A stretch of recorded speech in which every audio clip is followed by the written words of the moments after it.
Ciao a tutti, sono Manuela e sono molto contenta di darvi il benvenuto in questo video speciale. Come vedete ci troviamo per le strade di Parigi.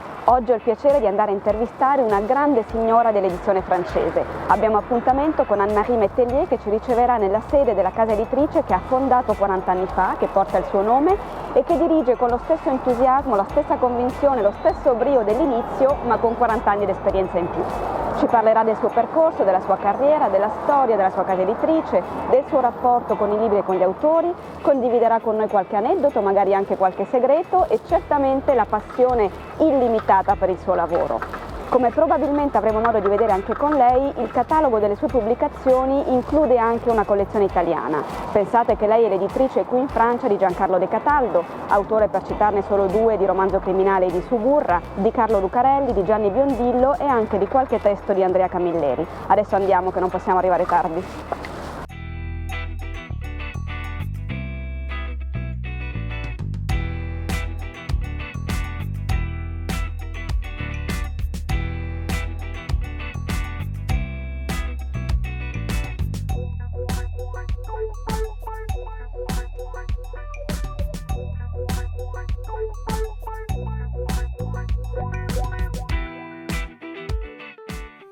Alors, nous voilà, Anne-Marie Métellier, merci beaucoup pour votre disponibilité, merci de nous ouvrir les portes de vos bureaux, de nous accueillir là où vous travaillez, là où ça se passe.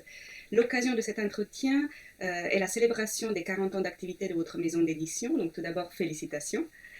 Merci. Alors, pour commencer, je voudrais vous interroger sur le tout début de votre histoire d'éditrice. Est-ce que c'était votre rêve d'enfant ou alors comment avez-vous eu l'idée de vous lancer dans l'édition ? Rêve d'enfant, non, parce que je ne savais même pas ce qu'était un éditeur lorsque j'étais une jeune femme jusqu'à l'âge de 30 ans. Je ne savais pas ce qu'était un éditeur. Et les seules prémices qu'il y ait pu avoir à ce métier, c'est que j'ai été élevée en partie intellectuellement par une grand-tante qui était très intelligente et cruelle. Et alors que je râlais parce qu'elle aidait pour la musique une petite fille qui était ma rivale, je lui dis mais pourquoi moi tu m'aides pas pour le piano? Elle me dit parce que laisse tomber, t'as aucun talent pour ça. Par contre, toi tu sais lire. Je pense que c'est les seules prémices à mon métier que j'ai vues dans ma jeunesse. Qu'est-ce que ça voulait dire tu sais lire? Tu sais lire, ça veut dire que les livres me restaient dans la tête, j'étais capable d'analyser, de dire pourquoi j'aimais, pourquoi je n'aimais pas, de discuter, et j'adorais ça. Voilà, c'était... D'accord. Donc pas du tout un rêve d'enfant, et alors comment ça s'est fait qu'à un moment donné... Ça s'est fait lorsque j'ai travaillé comme ingénieur de recherche à la Maison des sciences de l'homme pour le laboratoire de Pierre Bourdieu, et qu'il m'a envoyé faire une enquête sur les fonctions de l'éditeur dans le champ intellectuel. Et comme je ne connaissais personne, moi je débarquais de ma province, je ne savais même pas, enfin, c'était un milieu pour moi extrêmement exotique. J'ai eu comme informateur indigène Jérôme Lindon, qui était le directeur des éditions de Minuit, l'éditeur de Beckett, de Marguerite Duras, vraiment de Robe Grillé, et qui adorait son métier. Et qui en parlait de façon formidable. Il en parlait avec...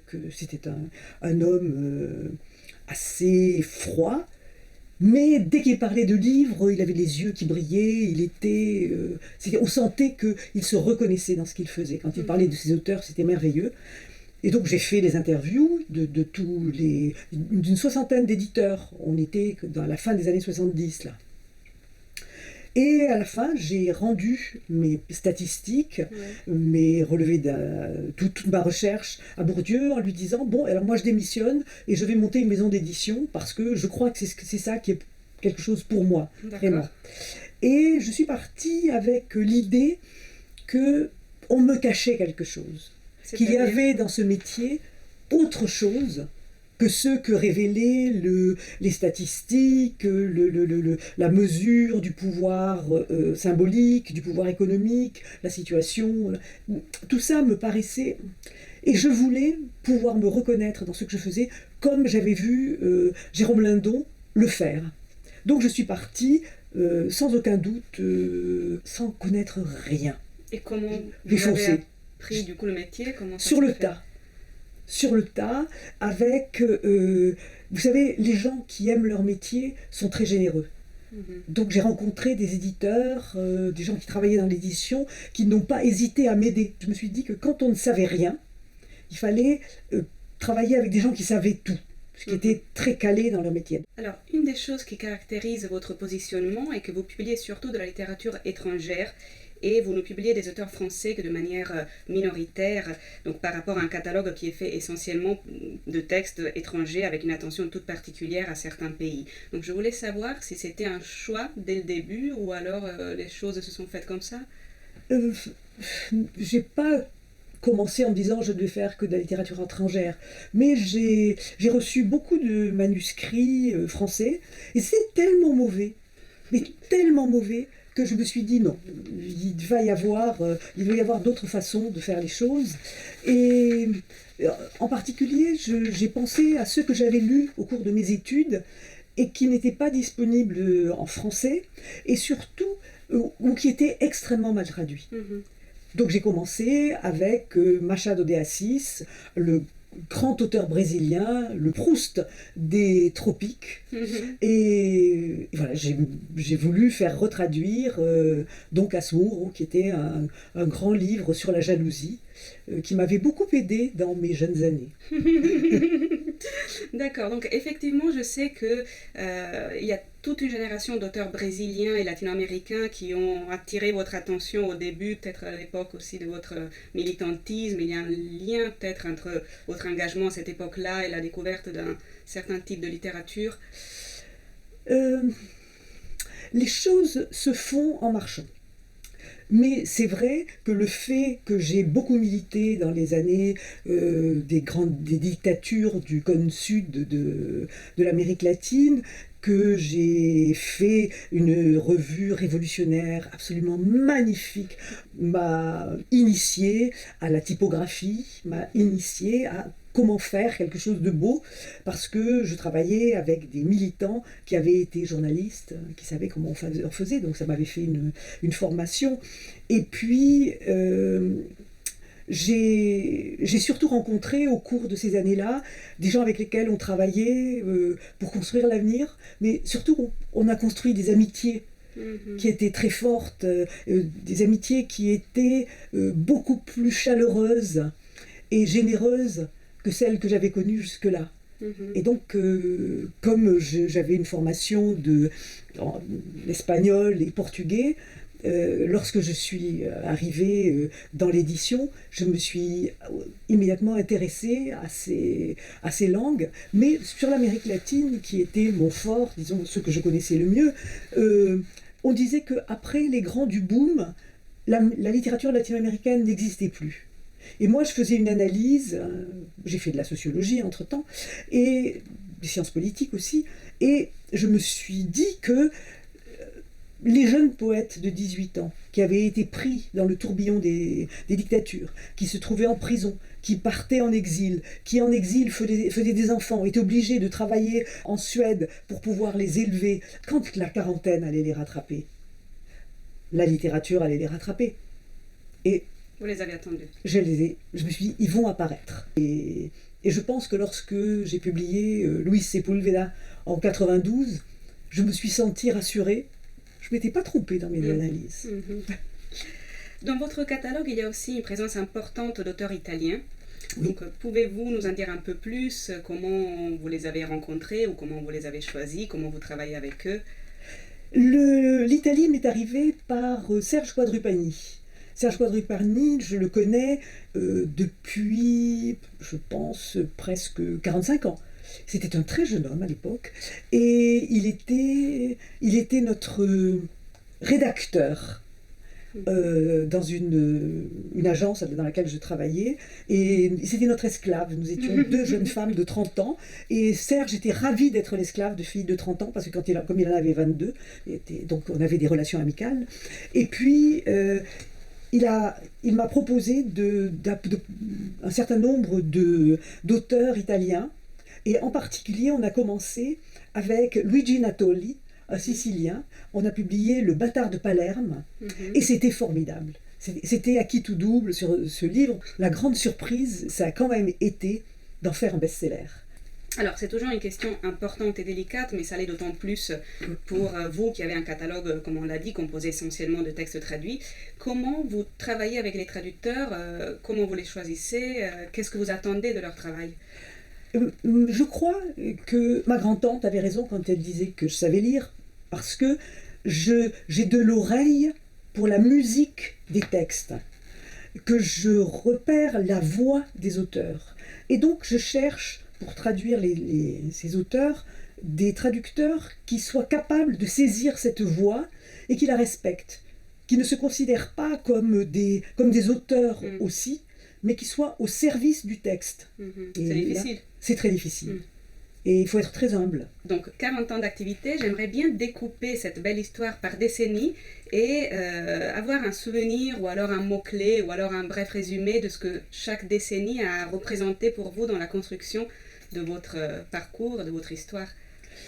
Je n'ai pas ce genre de mémoire chronologique, mais je peux vous dire que ça a été 40 ans où je me suis beaucoup amusée et que les 10 premières années ont été des années d'apprentissage, vraiment, avec même des périodes assez difficiles. D'accord. Alors, être une femme éditrice, qu'est-ce que ça veut dire? Est-ce que c'est différent que d'être un homme éditeur? Je sais pas, j'ai jamais été dans la peau d'un homme, mais ce que je peux dire, c'est que quand j'ai démarré, on n'était que deux, Régine Desforges et moi, avec les maisons d'édition qui portaient notre nom.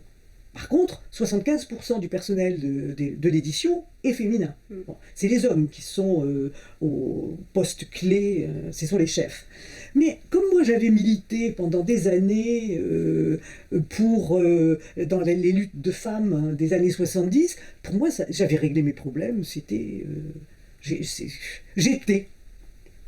mâle ou femelle, je m'en foutais. Je faisais ce que et je mettais tout de mon côté pour arriver à ce que je voulais. Voilà. Donc ça, c'était comment vous vous sentiez. Maintenant, comment les autres se comportaient. Les regards condescendants, les réflexions sur... évidemment, c'est une femme. Mais un jour, je me suis rendu compte que je pouvais utiliser ceci. C'était au cours de négociations bancaires. J'ai vu que le garçon qui avait en face de moi, je me suis énervée. Et j'ai vu qu'il avait peur. Et je me suis dit, il a peur d'une femme hystérique. Alors j'ai monté le ton de la femme hystérique et je l'ai vu paniquer et il n'avait qu'une envie, c'est que ça s'arrête. Donc, j'ai obtenu ce que je voulais. Très bien. J'ai appris à jouer avec le... Il se reconnaîtra peut-être. Pensez-vous? Jamais. Donc, vous établissez des relations fortes, vous l'avez dit d'ailleurs avec vos auteurs, des relations de fidélité, de continuité. Oui. Je vous ai entendu dire que vous publiez des auteurs et non des livres. Oui. Alors voilà, pouvez-vous nous expliquer C'est-à-dire que quand je ne publie pas un livre et puis je laisse tomber si ça ne marche pas. Je publie un livre parce que je crois au projet littéraire qui est dans ce livre et je me renseigne pour savoir si l'auteur va faire un bouquin et disparaître ou bien s'il y en a d'autres. Parce que je pense que la littérature, c'est une question aussi de temps, et le temps de la culture, c'est pas le temps de la marchandise. Voilà, vous avez évidemment beaucoup de manuscrits à lire, beaucoup de travail évidemment pour gérer une maison d'édition. Vous avez une équipe, j'imagine, qui vous accompagne et qui doit être importante. Oui. Moi, je ne pourrais pas faire ce travail si j'étais pas entourée par une équipe formidable de gens qui croient autant que moi à ce qu'on fait. On est 10 et tout le monde bosse et tout le monde se sent concerné. Et c'est ça qui est formidable. On n'a pas des gens qui sont dans leur coin, qui font leur boulot, point. Non, tout le monde est... Moi, j'ai des militants du livre dans ma maison. C'est beau. Alors, pour conclure, je voudrais vous proposer un petit jeu. Je vais vous poser 5 questions, oui ou non. C'est-à-dire, vous avez juste le droit de répondre par un simple oui ou par un simple non.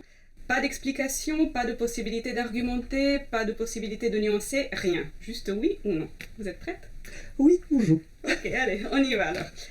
Première question. Est-ce qu'il y a au moins un livre que vous regrettez d'avoir publié? Oui ou non? Non. Deuxième question. Est-ce que votre catalogue serait exactement le même si vous étiez un homme? Oui ou non? Oui.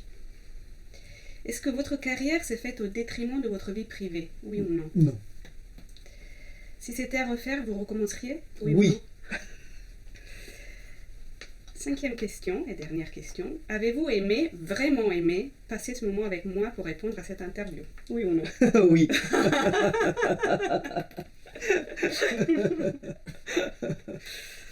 Moi, j'ai une question à vous poser. Oui, Je voudrais savoir qui est ce jeune homme? Ma cosa fai lì?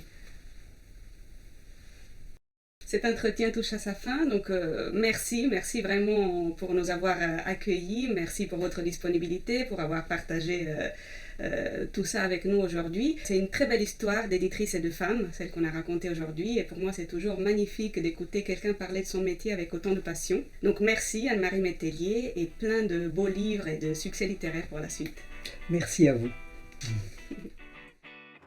Bello, interessantissimo. Se questo video vi è piaciuto, ed immagino che sia così, mettete un mi piace e iscrivetevi al canale. Potete anche lasciarmi un commento qui sotto, è importantissimo perché questo fa sì che il canale possa avere sempre più visibilità. Vi lascio anche nell'info box il link per ritrovare facilmente tutti i video pubblicati fino ad oggi.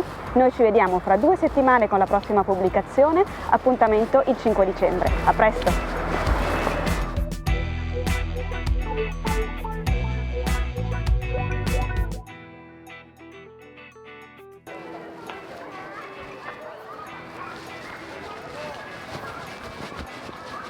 Ah, ma sei qui tu! Avresti potuto aspettarmi. Su dai, torniamo a casa.